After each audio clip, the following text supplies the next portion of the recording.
Welcome to Eastlake. We are an inclusive faith community dedicated to the free search for truth and meaning, seeking to live out a more just and life-giving spirituality in the modern world. We see faith as less about doctrines and dogmas demanding total agreement, but a life to be lived, enjoyed, and given away to others. What unites us is a growing awareness that life is a gift and love is the point. We welcome the entire human family, regardless of race, age, creed, physical abilities, marital or economic status, gender identity, or sexual orientation.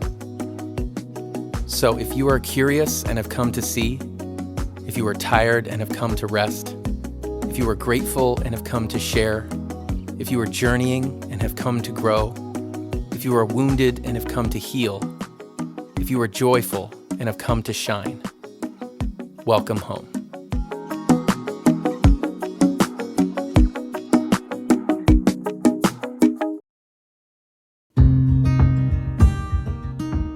Today, we hear from Kent Dobson as he continues our series, Wild, Reconnecting with Our Hidden Nature.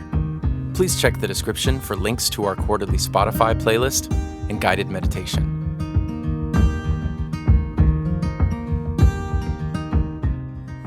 Hey everybody, welcome to Eastlake. I'm Kent Dobson, really glad to be teaching again today. This is the second of a two-part series, so if you missed last week, well, that's the amazing thing about the World Wide Web. You can still watch it. So the 2-week series I've called Wild, Reconnecting with Our Hidden Self. And I'm trying to make a case that not only do we have an instinctually wild, deep part of our own psyche that we need contact with, used to be called in the old mythic language, the green man, the green woman, this vital, forest-dwelling, sometimes darker and instinctual part of our human nature we need contact with. We need contact with because it's in part where the creative fires and energies of life come from. These deep instinctual places, which are often in conflict with culture. What mom, dad, king, queen, rules, borders, nothing wrong with any of those things, try to curtail, try to talk us out of. And for a while, that's good.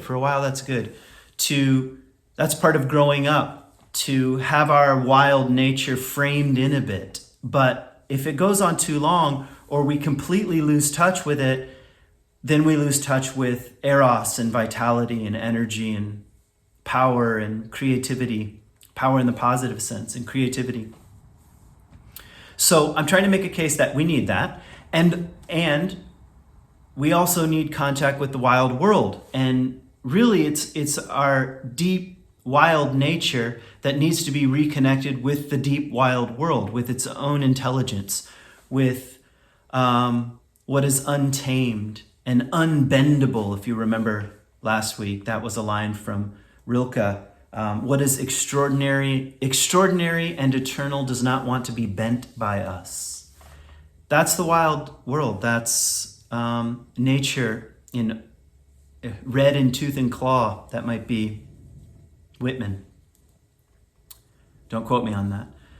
But we are 2 million year old beings in that sense, in terms of our deep human psyche. And all of that vast stretch of time, we grew up much more intimately connected with the wild world. It was our mother and our father and our teacher and what clothed us and fed us. Not always friendly. That's the funny thing about nature, just as it is. And nothing like a global pandemic to remind us that nature isn't exactly our friend, but it's something that we are deeply interwoven with. There are moments of union, deep moments of union and connection. And of course, our own wild nature is natural. Our instincts are natural. So in part, I'm just arguing we need to be reconnected to these creative fires. And the artificial nature of culture right now, mitigated through screens, and the regimented, entertainment-driven culture we're in right now, which seems to take up all the space. Here are all the things you ought to care about, pushes down even further that instinctual self, so that at times we don't even know what we feel anymore. We're told what to feel, we're told what to think, and in some ways, I found even with some people, because I lead retreats outside, take people to wild places, they're even afraid just to sleep out under the stars. And I understand that as a natural fear, because suddenly you're out in an environment that you're not in control of. I mean, wait a minute. I'm vulnerable here, but that vulnerability is also part of what makes us feel deeply alive. And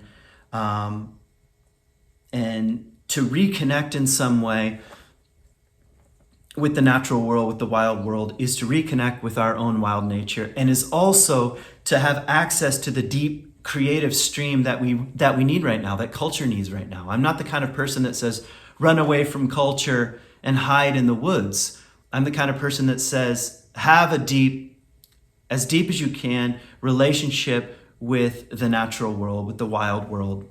If it's standing on the beach or walking in the park or going deep into the woods, any of those will do. Have a relationship and let that inform how we are to be in the world and how culture is to be in the world. And I would go even further and say that something of our deep wild nature is needed to rejuvenate and reimagine human culture, human life, human culture, so that we don't wreck the planet and we don't tear each other to shreds in tribal warfare, which is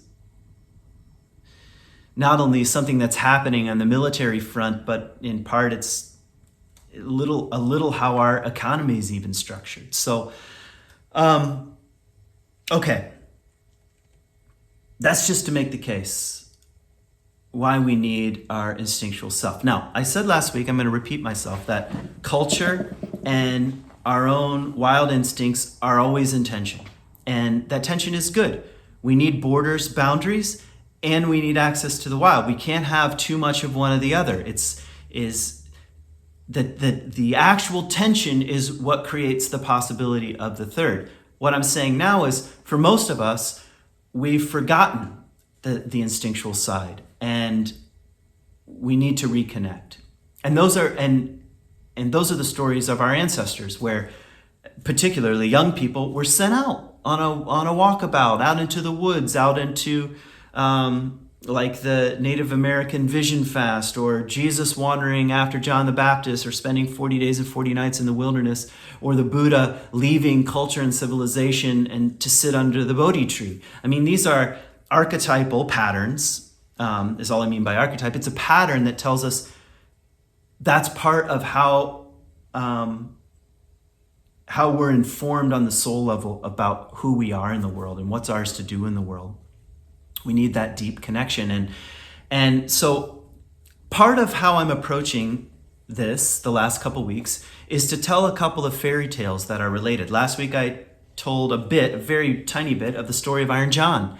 And the story is of a hunter who discovers a crazy, hairy, curly, rusty, wild being out in the forest, tries to lock it up, only later to have a boy who will one day become the king let it out of the cage, wound himself, and have to be taken to the forest with the wild man. It tells you something about how the masculine is oriented toward the wild world and toward their own wild nature. In order to grow up, in other words, the boy definitely gets wounded, but has to let the wild man out of the cage and has to spend time in the forest as a forest being, you could say. Maybe you read that book. It was popular maybe in the 90s, Last Child in the Woods. Read it sometime. It's a very interesting book about education. And anyway, this ancient wisdom that, okay, we live up under mom and dad, king and queen, but if the wild man forever remains in a cage, or even worse, is forgotten about and tucked away in a forest and we don't even know he exists, then we're not going to have access to the deep streams, to the vitality, to eros, to creativity. And in the story, the masculine, and I said this last week, but masculine and feminine are elements that we all carry in our psyche, regardless of gender. So if you're a woman, you have something to hear from masculine-oriented stories, and the other way around. And so I think that's one of the gifts of Carl Jung. He said that we contain both anima and animus, meaning masculine and feminine energies, and they both need cultivation. But my point now is that the masculine energies, in a sense, in the story, have to steal the key away from the mother and spend time in the forest. And I think it's funny because in some sense, I think you can take the fairy tale of Iron John and there are elements of it that can be taken literally. Like, no, quite literally, we need to spend time wandering outside the castle, outside the containers of culture, outside the phone that tells you what to think and what's important and what's urgent, all in this repetitive cycle of, in algorithms, feeding you back your own worldview. No, you have to say, absolutely not. I cannot do this. I have to go talk to a stream, to an elk, to a landscape, to a flower, to the moon, and spend time nearer the wild, hairy, curly, unshaven, unkempt, deep and sacred masculine as a principle, masculine principle, or energetic form, you could say. That was the story of Iron John. Listen to last week for other things that come up in there. So this week, I want to share just briefly the story of the Handless Maiden, because it's talking about similar themes, but from more of the feminine perspective. And the feminine and the masculine, it's like the yin and the yang, both matter. And the tension between the two is where all the fun happens, we could say. But the relationship that the feminine has with the wild is a little bit different. So the tales and legends and myths and stories sound a little different. So I thought, just to balance it out, let's talk a little bit about the wild woman here, and through the lens of the Handless Maiden. So the story begins with a miller, and the miller shows up in a lot of fairy tales, particularly from Eastern Europe, European tales, and the miller is a symbol of human technology, really, because in most of the stories, the miller uses a wheel hooked to a water source to grind grain. Now, that's a fascinating piece of technology as it relates to the development of human culture and the human psyche, we could say, because what used to take weeks or months of back-breaking work, whether by hand or even with a mule, now was on automatic. It's like pushing the button. It's like plugging the phone in. It just works. As the water wheel turns, as much grain as you can put in. So it afforded a certain amount of free time to the miller. So you could say the miller becomes a kind of suspicious character. And if you think about the masculine like this for a minute, or if we think about men in general, to make it about gender or patriarchal cultures, it's telling you something that oftentimes the men who have learned to master certain elements of the natural world have a little more free time on their hands and might get into trouble. So as soon as you hear a story about a miller, you start paying attention, because what happens is the devil or some kind of evil spirit comes to the miller and says, I'll make you a deal. I'll give you gold and treasures. Probably it means something like, I'll give you the secrets of this technology in exchange for what's behind your house. You're going to pay me something. It's going to extract a price, which tells you something. The story, which is 5,000 years old probably, something like that, is saying technology costs something. Our gains costs us something. The convenience of plastic costs the earth something. It costs human culture something. And that something, no matter what it is, asks for human attention and consciousness. And right now, much of the true cost of things is hidden from us. That's the world of marketing. There was a really long article in Rolling Stone about recycling. I recommend reading it sometime. I think CNN even did a special on recycling recently. And all those little triangle arrows with the 1, 2, 3, 4, 5, 6, 7, the kinds of things that can be recycled were made up by the marketing arm of the plastic industry. Let's communicate to people that these are recyclable, even though they're really not, and that's not what happens to them.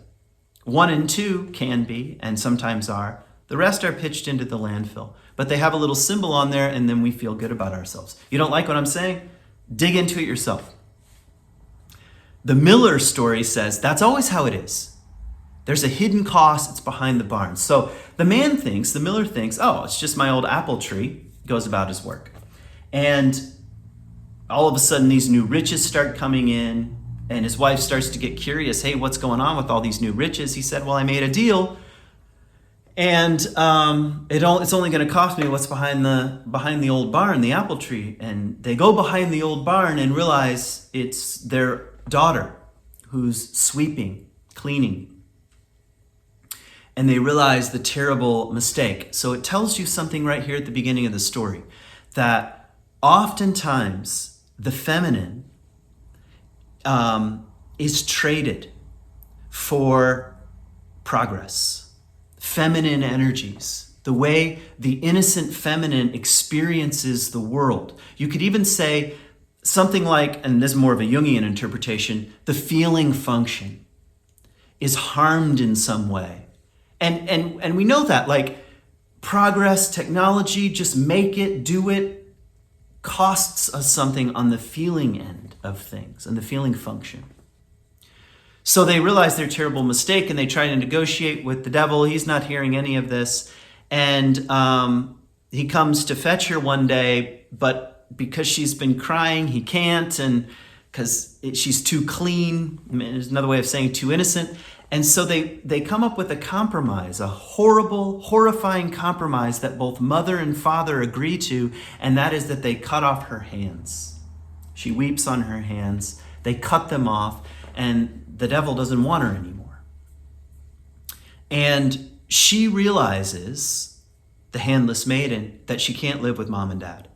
And this is a little like Iron John. There's a realization that it's not working. But this story is maybe more powerful because it says something like the masculine way of viewing the world here, not that one is good or bad, I'm just saying, cuts off the innocence here, and she can't live with them and goes to the forest. So the first clue we get as to the restoration or the consequence and restoration of such a terrible wounding where the ability to make the hands is cut off by culture, the only solution is to go to the woods, the wild. That's the first step.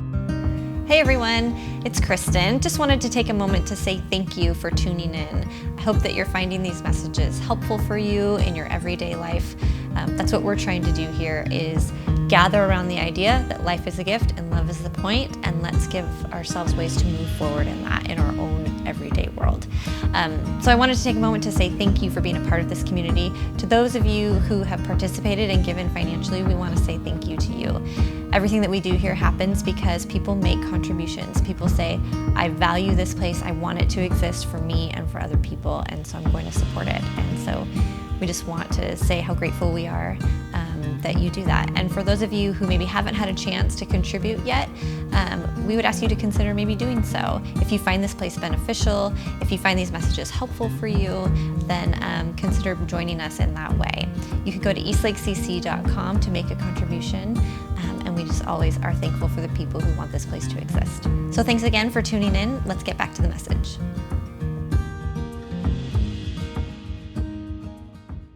So it's a clue that if something in us is cut off, you're not allowed to chop off the hands. And we could say, historically speaking, women have experienced this more than men. That's why I love these fairy tales. They give us clues for even the problems that we've created in our own cultures. So, but it's a little clue. And off into the woods she goes. So the story continues. She wanders around hungry till one day she stumbles upon the courtyard of a king.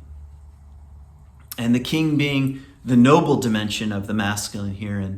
And the garden is very beautiful, and she sees a series of pears, and they're all numbered. And in some versions, a sort of angel figure helps carry her across the moat, and she comes to the garden, and she eats only to satisfy her hunger and returns to the woods. But of course, the king gets suspicious, and they him and a servant hide out one night, and they realize it's a beautiful woman, and the king falls in love with her, invites her into the court, marries her, and says the whole kingdom is yours. You don't ever have to work again. You don't ever have to go hungry again. But she still has no hands, and the king says, don't worry, I've made silver hands for you. And he places the silver hands upon her, and she can go about her business. Now, on the one hand, we could say something beautiful is happening here in the psyche. The original cut off from mother and father, the cast out, the handlessness of the feminine has gone into the woods for a time, reconnecting with the wild nature, the instinctual nature. Her instincts begin to come alive, and she is hungry, that's desire. And in this case is satisfied with the pears, but she's sucked into the world of the king, for better or worse. And the king can't help her grow her own hands back, but supplies her with silver hands instead, which is lovely, beautiful. She can go about her business, but they're still artificial. And she can feel the pain of that, the loss of that, even as she, is able to do things she wasn't able to do before. So eventually the king goes off to war, and she's pregnant and writes a letter to the king to tell her the good news. And another evil spirit or devil or something comes and changes the words and mixes up the messages, like that old game of telephone. King writes back, messes up the messages. And she gets the impression that the king wants her and her child dead.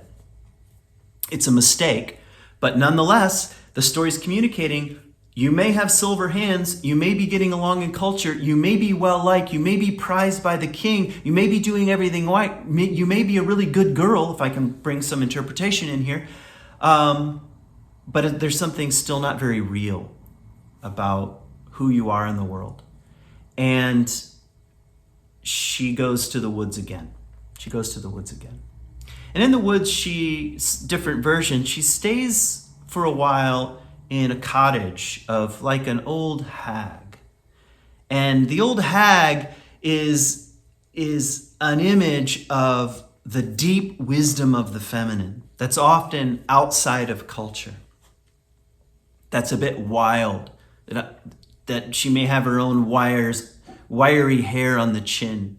But she finds refuge, again, in the wild world, allowing her instinctual self to grow again. So away from culture, away from being a good girl, away from the silver hands. And by the way, I just want to pause here and say, you could ask yourself, especially if you're a woman, have I ever felt well-liked and well-appreciated, but whatever it is that I was being well-liked and appreciated for felt artificial, felt like these aren't really my hands. I thanks, but this is not really who I am. And you could say the same thing too if you're a man, because again, you've got the masculine and feminine principle inside the psyche. So some of us might suffer a similar sort of feeling. Men might suffer a similar sort of feeling. So what to do? Well, time to go into the woods. Time to go into the instincts. Time to weep. These things almost always begin with grief. Grief is the great initiator in the old myths and stories, and it's the great initiator of the present, right now, the 21st century, the world that we find ourselves in. Our tears, it's like the ocean out of which all of life emerged from an evolutionary point of view. When we cry, we're participating in that ocean of opportunity and possibility. So when you find yourself with silver hands and still feel unreal, it's time to go visit the hag, or it's time to go into the forest, it's time to go into the woods, it's time to go back to the instincts. And she carries her baby with her. And one day, terribly, horribly, the baby falls into a pond. And she can't get the baby out. And in a reactive, instinctual move, without thought, she reaches out with no hands to grab the baby, and the hands grow back. And she fetches the child out of the water and is restored. Her hands are restored. Now, eventually, her and the king meet back up through a weird set of circumstances, which I won't go into right now, because what I would like to just suggest and focus on is the regrowth of the instincts, especially in this story, the feminine instincts, which culture, the harsh side of we could say, of the masculine-oriented, aim-oriented culture might cut off the hands initially, but the more pleasant, kingly nobility wants to repair it, but it does it in an artificial way. The only solution are the woods. It's actually horribly, terribly solitude, loneliness, tears, wandering, separation that begins to have an effect on the handless maiden. And at a moment when she least expects it, those instincts, the deep self rises up, the feeling function, the eros, the passion of life, rises up and regrows, and she can fetch her son, which we could say is a symbol of, we could say it's a symbol of children, but more than that, it's a symbol of the potential growth of something new. And it kind of happens, one of the puzzles about the difference between the masculine wild and the feminine wild. The masculine wild often feels more like a journey. Like, I'm going to go out and I'm going to mentor under the wild man for a while, under Iron John, out in the forest. He's going to give me tasks and I'm going to either do them or not do them. And there's a whole myth there that's worth reading. Very task-oriented. Whereas in the feminine, it seems to happen, we could say, almost by accident. It's like in the solitude, in the quiet, in the dark, at the hour of the wolf at 3 a.m, the instincts begin to grow back. Think of how many ancient, maybe you're not a student of ancient religion, but there are all kinds of secret feminine societies and religions in various parts of the world. And one of the things that we know about them is that we don't know very much about them because they happen in the dark. They happen in secret. We don't really know. That was the whole fear with the witches of Europe and of America, like burn the witch, like Monty Python. But horribly, many hundreds of women lost their lives. And part of that was just poking around in the reality that the masculine, especially the dominant masculine, doesn't know the secrets, and doesn't deserve to know the secrets. So part of what I'm saying is, from a more feminine perspective, sometimes we're at a stage in life where quiet, solitude, not explaining yourself, not posting, going into the woods, wandering around, finding a hag or two to live with, and the instincts begin to regrow spontaneously and mysteriously. Not really so much because of a task, but because of the mystery of this kind of rejuvenation process, we could say. So, what can we sort of ask here in this little brief 2-week reflection on our own wild nature? First of all, some claims. Every single human being has a wild nature. And part of growing into the fullness of who we are in the world requires contact with the wild nature, with our instincts and our eros and our passion and our pathos. And it's actually quite challenging to recover our own wild nature. It's challenging because culture is suspicious of it, and they have, every right to be, because it might burn the house down, we could say. But what's being asked, I think, of people in the 21st century is a reconnection with this wild nature, and also a reconnection with the wild world, with the natural world, with the gifts of nature. It's the place in both stories where our own wild nature is healed and restored. It doesn't happen back in the castle. You don't take a class. You don't go through a 5-week study. It happens by exposing ourselves to streams and lakes and forests and parks and wanders in the city, in the mysterious moonlight, or one oak tree at the end of your suburban block. After all, the natural world is far closer than we often realize. But I guess the question is something like, what is your relationship with both your instincts and with the wild world? And if you feel particularly deficient, like, I don't have much of a relationship with the wild man or the wild woman, with the green man, with the green woman, with my hands haven't grown back, or I'm actually quite afraid of the wild man. I prefer just to remain a little boy, not that we would admit that out loud, but then the natural world helps. And a time of separation might be in order. Ask yourself, what do I need to say no to find a deeper yes?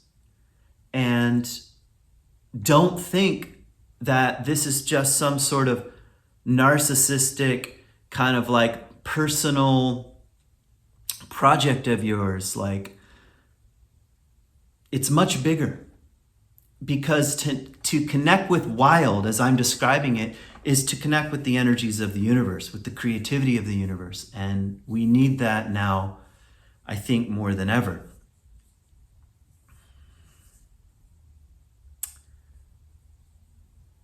I want to end with a quotation from Abraham Heschel as a way of just inviting you out to find your own wild self, and perhaps over the next week, a deeper connection with the natural world. Go for a swim, go for a walk. Just open up your body and your heart to the way things are. So maybe first a story. When I was 19, this is another Yellowstone story. I went to Yellowstone with a friend and got a backcountry permit. And while I was in the backcountry, two of the more mysterious and profound experiences of my life happened to me by accident, we could say, through no action on my part, other than I said yes to sleeping outside. One of them happened at night, and if you've ever been camping, I'll tell you the worst part about it. And that's having to pee at night. It's like that simple. That's the worst part of camping, just having to get out of your sleeping bag when it's 30 degrees at 8,000 feet above sea level to pee outside. It's terrible. And also in bear country, where I was in Yellowstone, it's quite frightening. I mean, it's kind of silly, as if like a tiny 5 millimeter piece of nylon is going to protect me from a grizzly bear, but that's the feeling inside your tent. So I had to pee in the middle of the night, and I got out, stumbled my way outside and looked up, and it was like I had never really seen the universe that we inhabit, that we're privileged to inhabit. It was the stars at night with no moon at 8,000 feet in a meadow, in the largest meadow I've ever seen, really. It just leveled me, pinned me to the ground. It's like I couldn't move and I couldn't breathe, and a kind of electricity was moving through my body, and the existential feeling of, what is this place? What is this place? And to be leveled like that. And maybe this is true of all kind of spiritual experiences, because that's how I would describe it, is that they're not manufactured. I wasn't meditating or praying, or I just had to pee, and I was actually quite annoyed, and I was cold. And in that kind of destabilizing place where the ego isn't in charge, I was pinned to the ground by the mystery of existence. And I was 19, and that, even as I'm telling the story now, which doesn't really do it justice because these things are really hard to speak about, I can still feel the power of that place and that moment. And here's the line from Heschel. He says, we can never sneer at the stars. We can never sneer at the stars or mock the dawn. We can never sneer at the stars or mock the dawn. And there's a kind of sickness happening in our culture, a sickness of cynicism and mockery. And that's what the political landscape is. Who can I mock and who can I sneer at? That's what Twitter's the gasoline which fuels Twitter is cynicism and mockery. And, there's a place for critique. I'm all for critiquing our culture and our world and our leaders, and fine. But there's something contagious. Maybe the real virus is cynicism, sneering, and mockery. Because it feels so good, I think it feels so good to the ego, not to the soul, but to the ego, to be right and to point fingers and to look down upon. And that's why it's so contagious, and that's why we can't stop it. It's like, who can resist gossip? But that's essentially what all of social media and all of the media provide for us, is one giant gossip pool that floods us constantly. And the antidote are the stars, because you can't sneer at them. I can't stand in an unlit field in Yellowstone and laugh at the stars. How silly and stupid is the universe, or something. Or mock the dawn, So try it this week. Get up before the sun comes up and allow yourself just to experience the mystery of the world as it is, the mystery of the sunrise, the mystery of dawn. Allow yourself to be taken down a peg, to be leveled, and then return to culture and see if it doesn't have an effect on the way you see the world. So what I'm saying is, expose yourself to the wild. Allow yourself to come down a peg or two.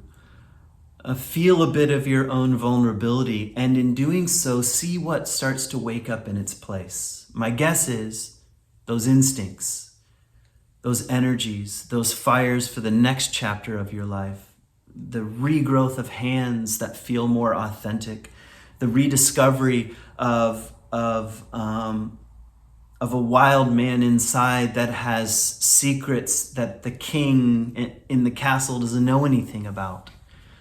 See if those ancient, ancestral, energetic fires don't come alive a little bit and begin to inform your life in a way that might surprise you. So that's as far as I want to go. I want to wish you well. Thanks for tuning into Eastlake. Go outside, read some fairy tales, and I hope to see you down the trail somewhere and sometime soon. Peace.